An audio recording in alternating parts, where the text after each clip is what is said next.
Hello and good morning everyone.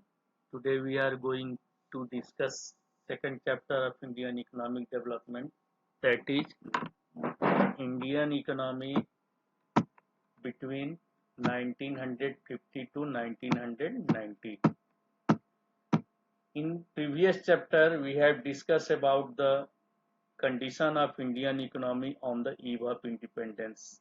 After discussion we found the Indian economy was backward and stagnant, and after independence, the job of nation building was in our own hand. We had to think of the type of economic system which would be more suitable for the nation.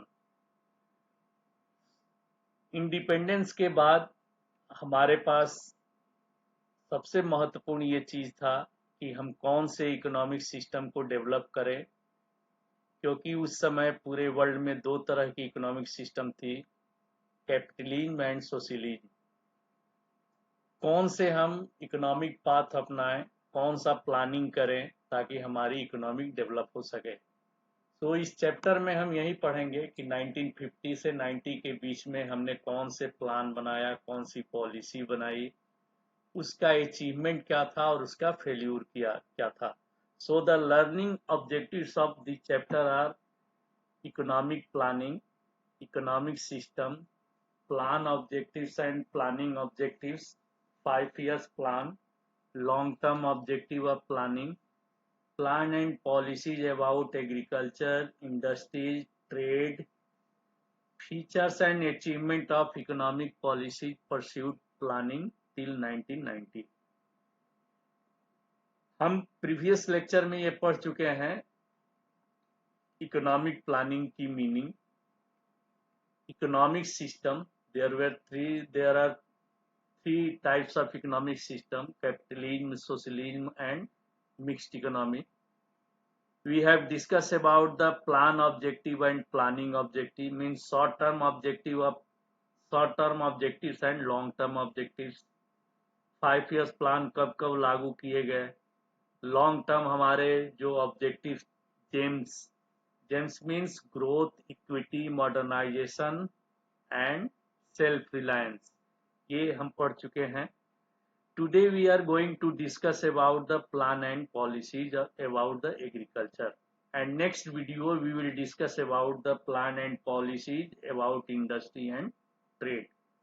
So first thing, what is agriculture? Agriculture refers to all those activities which are related to production of food crops like wheat, rice, and non-food crops, cotton and jute। Agriculture is the backbone of Indian economy. जिस तरह से शरीर में हमारा backbone है और वो base शरीर को देता है, शरीर को कंट्रोल करता है, उसी तरह से एग्रीकल्चर भी पूरी इकोनॉमी को एक बेस प्रदान करता है। और क्यों करता है? क्योंकि इसका इंपॉर्टेंस है। The importance of agriculture are, first, it provides food grains for the ever increasing population. बढ़ती हुई जनसंख्या को ये फूड ग्रेन्स प्रोवाइड करता है। It provides raw material to agro based industry such as sugar industry, textile industry, jute industry. Agriculture provides the raw material, and agriculture sector is also market of the industrial product. For example, market of the fertilizer, market of the tractor, market of the insecticides, pesticides, and it is primary source of employment because mostly people are engaged in the primary sector, and agriculture contributes nearly 25% in GDP. So agriculture is very important, and it plays important role in the trade, internal trade as well as the external trade। यानी देश के अंदर भी सब्जी एक जगह से दूसरे जगह पहुंचाना, दूध एक जगह से दूसरे जगह पहुंचाना, फूड ग्रेन्स को एक जगह से दूसरे जगह पहुंचाना, ये ट्रेड इसका होता है और एग्रीकल्चर इसमें इंपॉर्टेंट रोल प्ले करता है। Same way in the internal external trade or international trade, the agriculture play important role. What was the features of Indian agriculture in the time of 1950 or during the first 5-year plan? The feature of Indian agriculture were low productivity. There was conflict between landlords and tenants. Tenants means those person who are cultivate the land. हम जानते हैं कि landlords हमेशा चाहते थे कि ज्यादा से ज्यादा लैंड रेवेन्यू ले और टीनेंट कम देना चाहते थे, इसलिए ऑलवेज कन्फ्लिक्ट होता था। लैंडलॉर्ड्स कभी भी लैंड के ऊपर इन्वेस्ट नहीं करना चाहते थे और टीनेंट के पास पैसे नहीं थे कि वो इन्वेस्ट करें, इसलिए इनकी कंडीशन खराब होती जा रही थी। तो ये कंडीशन था, ये प्रॉब्लम था इंडियन एग्रीकल्चर में। Next is the disguised unemployment, means additional people are engaged in the agriculture than the required people. जितना हमें जरूरत है उससे ज्यादा लोग इसमें लगे हैं और उनकी प्रोडक्टिविटी जीरो है। इस तरह के अनएम्प्लॉयमेंट को हम बोलते हैं disguised unemployment. And next is the dependence on rainfall. Our agriculture is called the gamble of monsoon. Monsoon आया तो अच्छी खेती होगी, मानसून नहीं आया तो अच्छी खेती नहीं हो पाएगी। So we are dependent on the rainfall. Next, use of traditional input and backward technology. उस समय हम ट्रेडिशनल इनपुट्स यूज करते थे, जो ट्रेडिशनल सीड्स थे, एक ही सीड्स को 2 बार 4 बार लगाते थे। बैकवर्ड टेक्नोलॉजी यूज करते थे, नए मशीन्स का यूज नहीं करते थे। फर्टिलाइजर, पेस्टिसाइड, इंसेक्टिसाइड, इरिगेशन, ये सारी फैसिलिटीज का यूज नहीं करते थे। ये हमारी फीचर्स था। So we practiced only the subsistence type of agriculture, means we produce the food grains for self consumption, not selling in the market. So we practice the subsistence type of agriculture.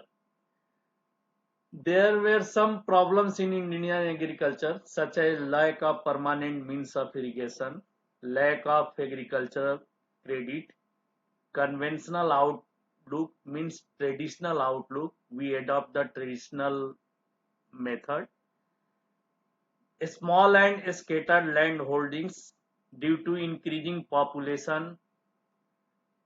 The land holdings was small and scattered. एक बाप के 4 बेटे 5 बेटे हुए, उसमें land but गया और धीरे धीरे कई एरिया में बिखर गया। And we had no organise marketing system. So these are the problems of Indian agriculture. So in 5 years plan we make policy to solve the agriculture problem, such as the institutional reforms, land reforms, technical reforms, green revolution, and third is the general reforms. Land reforms means to change in the ownership of land holding. First of all, we abolish the intermediaries or zamindars. We abolish the zamindari system. Due to abolition of intermediaries, 200 lakh tenants came into direct contact with the government. सरकार और जो actual में जमीन जोतने वाले, खेत जोतने वाले थे, उनके बीच में इंटरमीडियरीज थे, जैसे जमींदार थे। सरकार ने इन जमींदार को बीच से हटा दिया और डायरेक्ट गवर्नमेंट और टीनेंट के बीच में कांटेक्ट हो गया। तो उस समय जब हमने एबॉलिश किया इंटरमीडियरीज को, लगभग 2 लाख टीनेंट थे जो डायरेक्ट गवर्नमेंट के कंट्रोल में आए। Next we adopt the regulation of rent, यानी रेंट एक नियमित समय पर लिया जाएगा, रेगुलर टाइम पीरियड के बाद लिया जाएगा और 1/3 से ये ज्यादा नहीं होगा, यानी नॉमिनल गवर्नमेंट ने रेंट लगाया और इस रेंट को रेगुलेट किया। Next we adopt the consolidation of holding. It means to bring together a small and scattered land holding and merge them into big land holding। यानी छोटे छोटे खेतों को मिला के एक जगह लाना और एक बड़ा फार्मलैंड बना देना। Next we adopt the ceiling of land holding। This means fixing of maximum size of land which could owned by an individual, and beyond that limit land would be taken over by the government and would be allotted to landless and small farmers। यानी एक maximum limit तय कर दिया गया कि एक परिवार के पास कितनी जमीन होगी, और उससे ज्यादा अगर जमीन है तो गवर्नमेंट उसको ले लेगी और जो लैंडलेस हैं या छोटे किसान हैं उसके बीच में बांट देगी। लेकिन ये हर जगह सक्सेस नहीं हुआ। It is succeeded in only the Kerala and West Bengal. Kerala और वेस्ट बंगाल में ये कुछ हद तक सक्सेस हो गया। Next we made reform in the cooperative farming।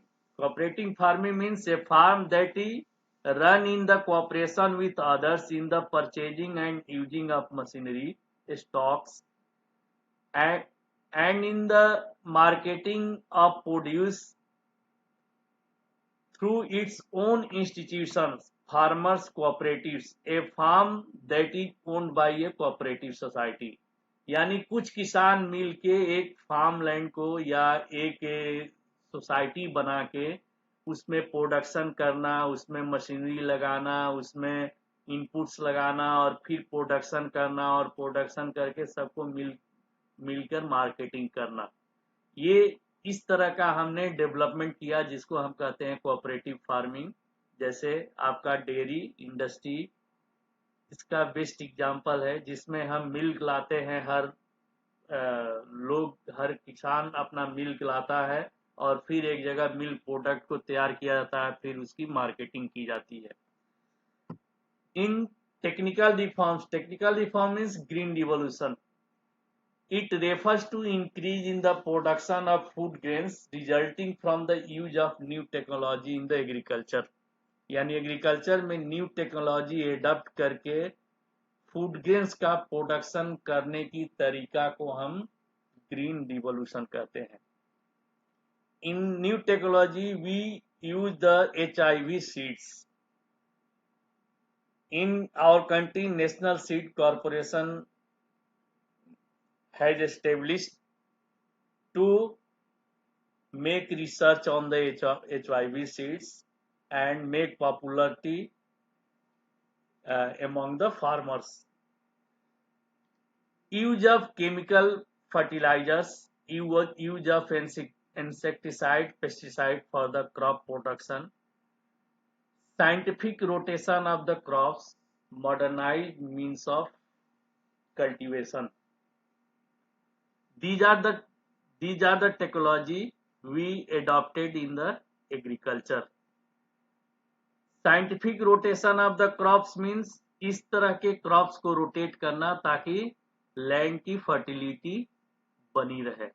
यानी जैसे अगर व्हीट लगा रहे हैं जिसमें नाइट्रोजन ज्यादा लगता है, तो इस तरह के क्रॉप लगाना जिससे कि जमीन को नाइट्रोजन मिले, जैसे अरहर जिसके रूट्स में नोड्स होते हैं और इन्वायरमेंट से वो नाइट्रोजन लेकर लैंड को फर्टाइल बनाता है। तो इस तरह के हम क्रॉप्स को रोटेट करें ताकि लैंड फर्टिलिटी बनी रहे। And modern means of cultivation हमको लेना, जैसे हम ट्रैक्टर का यूज करें, थ्रेसिंग मशीन का यूज करें, कंबाइन का यूज करें। So green revolution is introduced in India by MS Swaminathan। It was mainly founded by MS Swaminathan, and the first phase of Green Revolution was in between 1960s and 70s। It was introduced in Punjab, Madhya Pradesh, Andhra Pradesh, and Tamil Nadu to increase production of wheat and rice। And in the second phase, Green Revolution spread to a large number of states and variety of crops। HYV seeds are called the miracle seeds because these seeds grow faster than the normal seeds. These seeds are developed by the Nobel laureate Dr. Norman Borlaug in Mexico. इस seeds को Nobel पुरस्कार विजेता doctor Norman बारलॉफ ने Mexico के जो थे वो develop किए और उसको हम लोग एडॉप्ट किए. Next, achievement of green revolution. What was the achievement of green revolution? Rise in crop productivity. Productivity means capacity to produce per hectare land. Per hectare productivity of all crops, that is wheat, rice, cotton, gram, maize and bajra has increased. It is due to better seeds, chemical fertilizer, irrigation and mechanisation of agriculture. यानी HYV seeds use करने से, chemical fertiliser use करने से, नए technology use करने से wheat, rice, cotton, ग्राम, मेज और बाजरा की प्रोडक्टिविटी इंक्रीज कर गई. सबसे ज्यादा व्हीट प्रोडक्शन 8 टाइम्स इंक्रीज कर गया और इसी तरह से और भी क्रॉप्स के प्रोडक्टिविटी इंक्रीज कर गए. Next is the increase in production. The main achievement of Green Revolution is increase in production. In 1965-66, production of food grain was 33.89 lakh tons. In 1980-81, the output became 119 lakh tons. And next achievement is the increase in area under cultivation. HIV or miracle seeds introduced the time gap between sowing and harvesting of seeds. Hence total areas under cultivation has increased. यानी miracle seeds कम समय में तैयार हो जाता है. तो पहले हम पूरे साल में एक फसल उगाते थे या 2 उगा लेते थे. अब हम more than 2 crops grown on the same farmland. So the total area under cultivation has increased.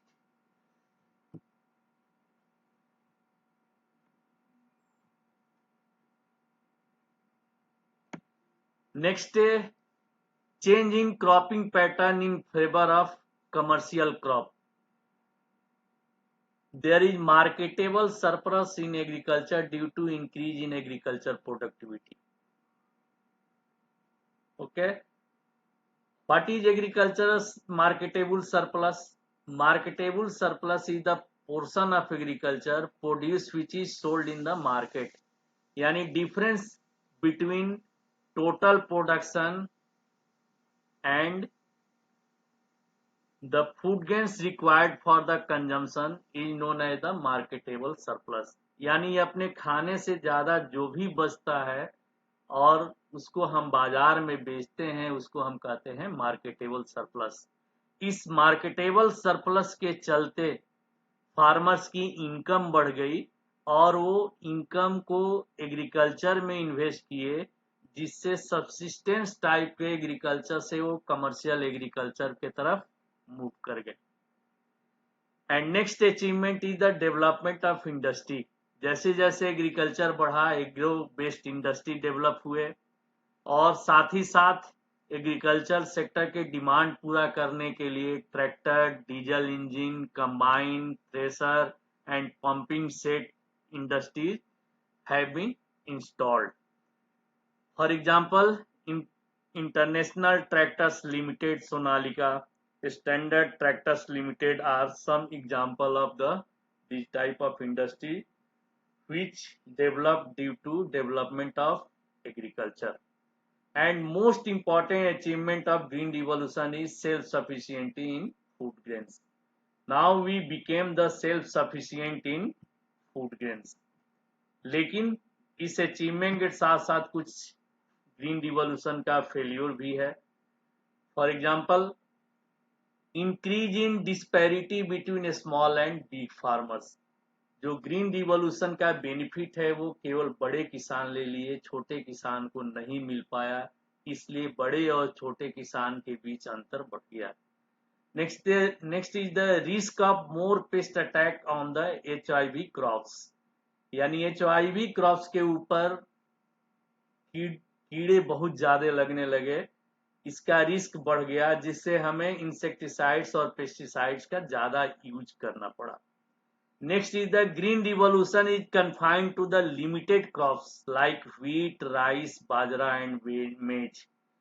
Green revolution केवल कुछ ही क्रॉप्स तक ही सीमित था, जैसे गेहूं के साथ चावल, बाजरा और मक्का के साथ। Regional inequality because effect of green revolution has only in Punjab, Haryana, Tamil Nadu, Maharashtra, Andhra Pradesh and UP, यानी कुछ ही स्टेट में ये ज्यादा सक्सेस हुआ, बाकी स्टेट में नहीं हुआ। जैसे पंजाब, हरियाणा, तमिलनाडु, महाराष्ट्र, आंध्र प्रदेश और उत्तर प्रदेश में ये कुछ हद तक सक्सेस हुआ, लेकिन बाकी राज्य में सक्सेस नहीं हुआ। So green revolution was limited to some crops and some states only. And next is the land degradation due to over irrigation. इसमें हम जितना ज्यादा irrigation करते गए उतना ही land degradation होता गया। And environmental pollution due to increase in insecticides and pesticides. Government agriculture में सब्सिडी भी दे रही है, अभी भी दे रही है, और इस सब्सिडी दिया जाए अब या नहीं दिया जाए, ये एक डिबेट का प्रश्न है, क्वेश्चन है। सो सब्सिडी देना चाहिए या नहीं देना चाहिए, ये हमें देखना होगा। कुछ थिंकर्स कहते हैं कि सब्सिडी देना चाहिए because it encourage the farmers to adopt new technology, to reduce the cost of new technology. It is very important for marginal and poor farmers. It reduces the inequality between rich and poor farmers, and the presence of subsidy allow a country to become self-sufficient in agriculture. इसलिए कुछ thinker कहते हैं कि इसको देना चाहिए, but some thinker argue that the large farmer got more benefit of the subsidies than small farmers, and it is generally argued that the subsidies favor and benefits fertilizer industry than the farmers. यानी ये किसानों से ज्यादा industry को फायदा किए, छोटे किसान से ज्यादा बड़े किसान को फायदा किए। and subsidies are enjoyed by the rich farmers, why do not need them? This often leads wastage of scarce resources, यानी सब्सिडी उनको हम दे रहे हैं जिनको जरूरत नहीं है, तो ये क्या है, हमारे रिसोर्सेस का वेस्टेज है। So the main aim of subsidy to adopt new technology, now subsidies should be phased out since their purpose had been serve. कुछ ऐसे थिंकर कहते हैं कि हमें सब्सिडी इसलिए दिया गया ताकि हम न्यू टेक्नोलॉजी को एडॉप्ट कर सके, और इस जो हमारा पर्पज था वो फुलफिल हो गया, इसलिए हम इस सब्सिडी को धीरे धीरे हटा लेना चाहिए।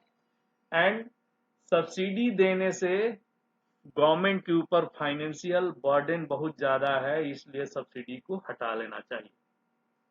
यानी गवर्नमेंट जो सब्सिडी दे रही है, सब्सिडी क्या है, subsidy is a sum of money granted by the state और a public body to help on an industry और business keep the price of a commodity और सर्विस लो।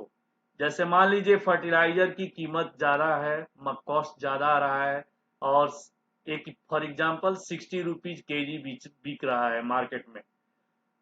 गवर्नमेंट चाहती है कि जो किसान है इसको एफोर्ड नहीं कर पाएंगे, इसको कम में बेचा जाए, 40 में बेचा जाए, तो जो 20 रुपीज गैप है, ये 20 रुपीज गैप सब्सिडी के रूप में गवर्नमेंट दे देती है, ताकि इसका कॉस्ट, इसका सर्विस लो हो जाए और सबको पहुंच हो जाए। Now we adopt the general reforms such as credit facility. We started to provide the credit to agriculture by NABARD. NABARD means National Bank for Agriculture and Rural Development. It was established in 1982. Commercial banks, regional rural banks and cooperative society, इनको establish करके हम agriculture sector को credit दे रहे हैं। और dam canal बना के इरिगेशन फैसिलिटी को डेवलप किए। During this period irrigated land has increase from 15% to 43%, यानी 1959 से 90 के बीच में लगभग 15% से 43% के आसपास हमारा इरिगेटेड लैंड इंक्रीज कर गया।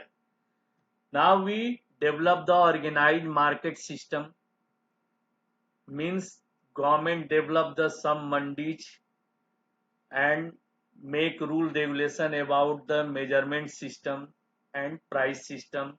So government develop the organized marketing system. Government announce minimum support price after every crop season. Crop season के बाद government minimum support price announce करती है जो मार्केट इक्विलिब्रियम प्राइस से कम होता है, ताकि